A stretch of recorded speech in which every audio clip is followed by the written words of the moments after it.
Hello mga Lodi Kicks. Andito na naman tayo sa ating munting taniman. Ayan, kasama ko aking YP, si Maji. Ang ganda-ganda. At si Paring Noknok, yung pinsan ko. Ayan, oh. Kape. For today's video mga Lodi Kicks, ayan, meron tayo nakuha guyabano. Ayan, guyabano. Oh. Bagong guno, bagong pitas. Ayan. Malambot na, kakainin na lang. Siyempre, meron din tayo ditong kalamansi. Ayan. Hanoy!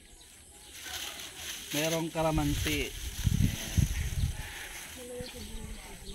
Ipakita ko sa inyo yung ating bignay. Yan, ang baba ng ating bignay. Alam nyo kung bakit? Ito ay marketed.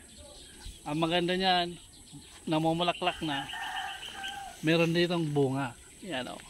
Yan. Diba? O, yan. Mga bunga. Ang liit-liit ng ating bignay. Kasi marketed nga. Tapos ayun pa. Meron pa tayo ditong kaimito. Ito yung ating kalamansi, mga Lodi Kicks. Ito naman yung ating lokban sa Bicol na Tataramon or kaimito. Yan, dabaw yan. Yan, nok. Pakilinis yan. At ayun pa yung mga kalamansi natin. At ito pa yung ating mulberry. Grabe oh. Mabunga na naman yung ating kalamansi, mga Lodi Kicks. At ayun oh, yung ating panlaban doon. Yung guwaba na galing kay Idol Large. Ayun o, may bunga nila na Idol Large yung guwaba natin dyan. Taiwan guwapa. Yan, ang laki-laki nyan. Yan. Yan muna mga Lodi Kicks. Teka. Bisitahin natin tong ating dragon fruit. Yung ating dragon fruit. Wala pa. Hindi pa hinog. 40 days kasi ito eh. Almost 1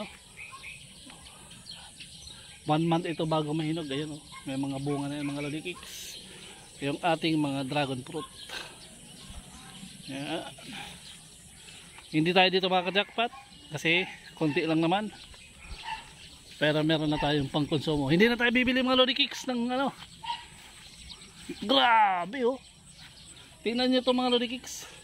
Ang daming bulaklak oh. 1, 2, 3, 4, 5, 6, 7 8. Yan.